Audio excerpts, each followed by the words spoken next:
Hello friends, unique Hindi short hand में आपका स्वागत है। डिक्टेशन स्टार्ट होगी 5 सेकेंड बाद।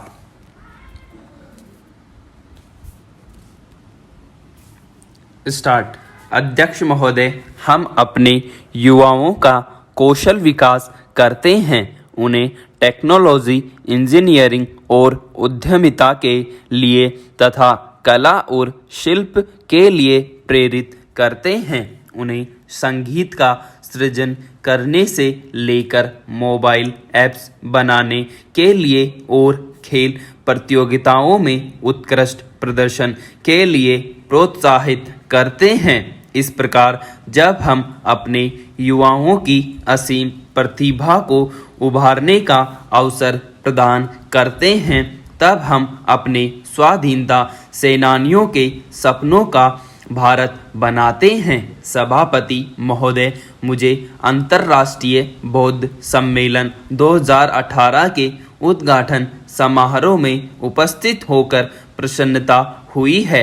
यह सम्मेलन बौद्ध चिंतन और अध्ययन, बौद्ध विरासत और स्मारकों से तथा पर्यटन उद्योग जो बौद्ध यात्रा और तीर्थ यात्रा परिपथ को सुविधाजनक बनाने के लिए काफ़ी काम करता है, से जुड़े प्रख्यात लोगों का सम्मेलन है।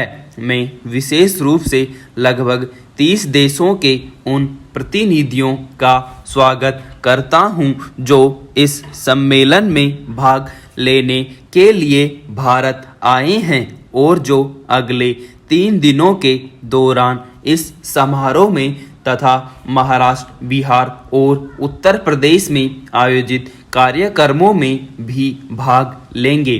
उपाध्यक्ष महोदय, वैश्वीकरण और प्रौद्योगिकीय प्रगति की ताकतों से खेदजनक रूप से जालसाजी और काले धन को सफ़ेद करने के नए अवसर भी पनपे हैं।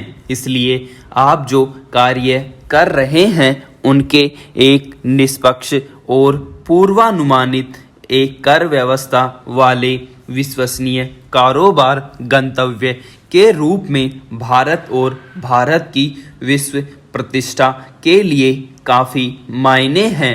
इस भारी जिम्मेदारी का ध्यान रखें। उपसभापति महोदया जी, इससे स्पष्ट है कि परमाणु हथियारों का खतरा तो बना ही रहेगा, इसलिए भारत ने अपनी आत्मरक्षा के लिए यह प्रयास किया है कि हमारे राष्ट्रीय त्योहारों में गणतंत्र दिवस का स्थान स्वाधीनता दिवस के बाद महत्वपूर्ण है।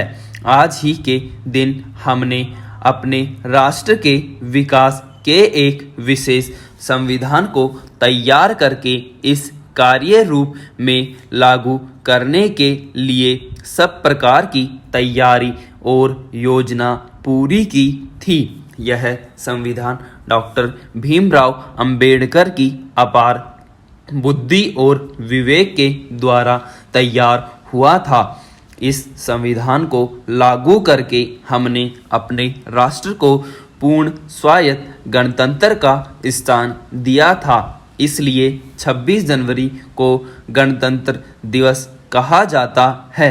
जनवरी का दिन हमारी स्वाधीनता के लिए एक अत्यंत महत्व एवं हर्ष का दिन है। 26 जनवरी 1930 को रावी नदी के तट पर नेहरू जी की अध्यक्षता में पूर्ण स्वतंत्रता प्राप्ति का प्रस्ताव कांग्रेस अधिवेशन में पास हुआ। संघर्ष चलता रहा। निरह जनता स्वतंत्रता की बलवती पर चढ़ती रही। अंततः शहीदों का खून रंग लाया और देश स्वतंत्र हुआ। लौह पुरुष सरदार पटेल की योग्यता और साहस ने भारत की 700 रियासतों को मिलाकर तिरंगे झंडे के नीचे ला दिया। 26 जनवरी को रावी तट पर किए गए ऐतिहासिक निर्णय की याद में 26 जनवरी 1950 को अखंड भारत का संविधान लागू कर दिया गया। इस दिन भारत को सर्वोच्च संपूर्ण प्रभुता गणराज्य घोषित किया गया। राष्ट्रपति को देश का सर्वोच्च शासक माना गया। तभी से 26 जनवरी गणतंत्र दिवस के रूप में माना जाता है। उपाध्यक्ष महोदय, इस सम्मेलन में एक साझेदारी देश के तौर पर जापान की प्रतिभागिता की भी मैं सराहना करता हूँ। भारत और जापान के बीच बहुत कुछ एक समान है, परंतु कुछ ही ऐसे संपर्क सूत्र हमारे बीच हैं जो हमें अपनी साझी बौद्ध धरोहर की तरह प्रिय हैं। हजारों वर्षों के मानव अस्तित्व के दौरान भारत इतिहास और संस्कृति, आस्था और दर्शन का भंडार रहा है। बौद्ध धर्म भारत की महानतम आध्यात्मिक परंपराओं में शामिल रहा है। भगवान बुद्ध के जीवन और शिक्षाओं से जुड़े अनेक महान स्थल भारत में विद्यमान हैं। इनमें कपिल वस्तु, जहां उन्होंने अपना बचपन बिताया, बोध गया जहां उन्हें ज्ञान प्राप्त हुआ, सारनाथ जहां उन्होंने अपने प्रथम उपदेश दिया, और कुशीनगर जहां उन्हें महापरिनिर्वाण प्राप्त हुआ शामिल हैं। महोदया जी, आप सभी एक लंबी और रोमांचक यात्रा आरंभ कर रहे हैं। आपकी जीवन वृत्ति एक आर्थिक शक्ति के रूप में हमारे देश के उत्थान के साथ समांतर रूप से चलेगी। परिवर्तन के ऐसे दौर में यह बहुत जरूरी है कि आप इन प्रमुख बातों को ध्यान में रखें कि आप जनसेवक हैं और जनता के विश्वास के धारक हैं।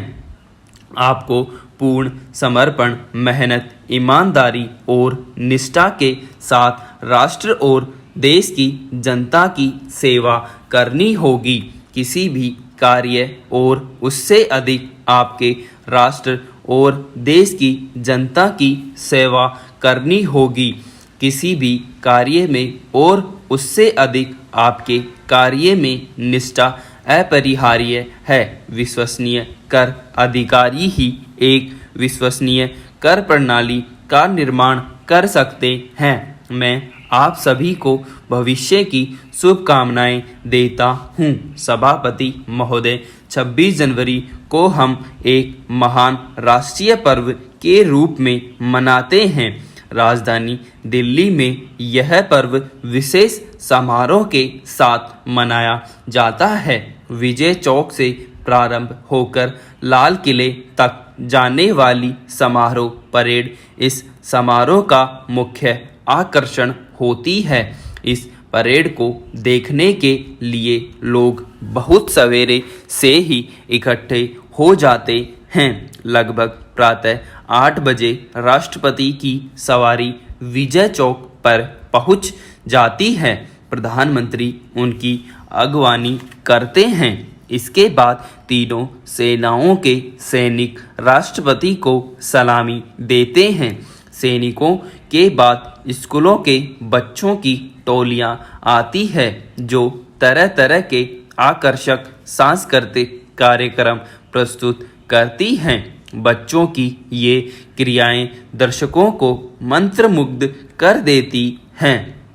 इसके बाद विभिन्न प्रदेशों एवं केंद्र शासित प्रदेशों की आकर्षक झांकियां निकलती हैं। उनमें राष्ट्र के विकास के प्रमाण चिन्ह, विज्ञान, कला, संस्कृति की विभिन्न उपलब्धियां दिखाई जाती हैं। पंक्तिबद्ध बैठे हुए दर्शकों के सामने से गुजरती हुई इन झांकियों को देखकर विशेष गर्व का अनुभव करते हैं। 26 जनवरी के दिन विभिन्न स्थलों पर विभिन्न प्रकार के सांस्कृतिक कार्यक्रम अपनाए और आयोजित किए जाते हैं।